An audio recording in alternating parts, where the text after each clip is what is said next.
تیشہ خلیل۔ حضرت ابراہیم علیہ السلام جب پیدا ہوئے تو نمرود کا دور تھا اور بت پرستی کا بڑا زور تھا۔ حضرت ابراہیم علیہ السلام ایک دن ان بت پرستوں سے فرمانے لگے کہ یہ تمہاری کیا حرکت ہے کہ ان مورتیوں کے آگے جھکے رہتے ہو؟ یہ تو پرستش کے لائق نہیں، پرستش کے لائق تو صرف ایک اللہ ہے۔ وہ لوگ بولے، ہمارے تو باپ دادا بھی انہی مورتیوں کی پوجا کرتے چلے آئے ہیں، مگر آج تم ایک ایسے آدمی پیدا ہو گئے ہو جو ان کی پوجا سے روکنے لگے ہو۔ آپ نے فرمایا، تم اور تمہارے باپ دادا سب گمراہ ہیں۔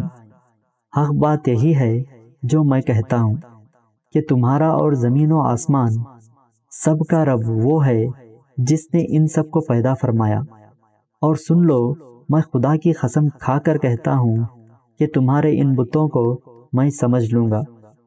چنانچہ ایک دن جب کہ بت پرست اپنے سالانہ میلے پر باہر جنگل میں گئے ہوئے تھے، حضرت ابراہیم علیہ السلام ان کے بت خانے میں تشریف لے گئے اور اپنے تیشہ سے سارے بت توڑ پھوڑ ڈالے، اور جو بڑا بت تھا اسے نہ توڑا اور اپنا تیشہ اس کے کاندھے پر رکھ دیا، اس خیال سے کہ بت پرست جب یہاں آئے تو اپنے بتوں کا یہ حال دیکھ کر شاید اس بڑے بت سے پوچھیں کہ ان چھوٹے بتوں کو یہ کون توڑ گیا ہے اور یہ تیشہ تیرے کندھے پر کیوں رکھا ہے، اور انہیں ان کا عجز ظاہر ہو اور ہوش میں آئیں کہ ایسے عاجز خدا نہیں ہو سکتے۔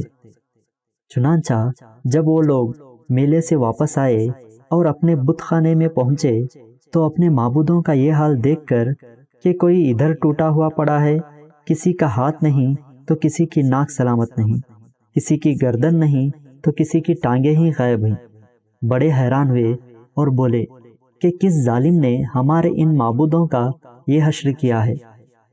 پھر یہ خبر نمرود اور اس کے امراء کو پہنچی اور سرکاری طور پر اس کی تحقیق ہونے لگی، تو لوگوں نے بتایا کہ ابراہیم ان بتوں کے خلاف بہت کچھ کہتے رہتے ہیں، یہ انہی کا کام معلوم ہوتا ہے۔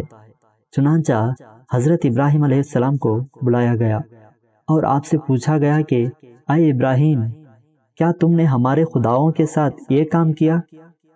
آپ نے فرمایا، وہ بڑا بت جس کے کندھے پر تیشہ ہے، اس صورت میں تو یہ قیاس کیا جا سکتا ہے کہ یہ اسی کا کام ہے، تو پھر مجھ سے کیا پوچھتے ہو؟ اسی سے پوچھ لو کہ یہ کام کس نے کیا۔ وہ بولے، مگر وہ تو بول نہیں سکتے۔ اس موقع پر حضرت ابراہیم جلال میں آ گئے اور فرمایا، جب تم خود مانتے ہو کہ وہ بول نہیں سکتے تو پھر تف ہے تم بے عقلوں پر اور ان بتوں پر جن کو تم اللہ کے سوا پوچھتے ہو۔ سبق: خدا کو چھوڑ کر بتوں کو پوجنا شرک ہے۔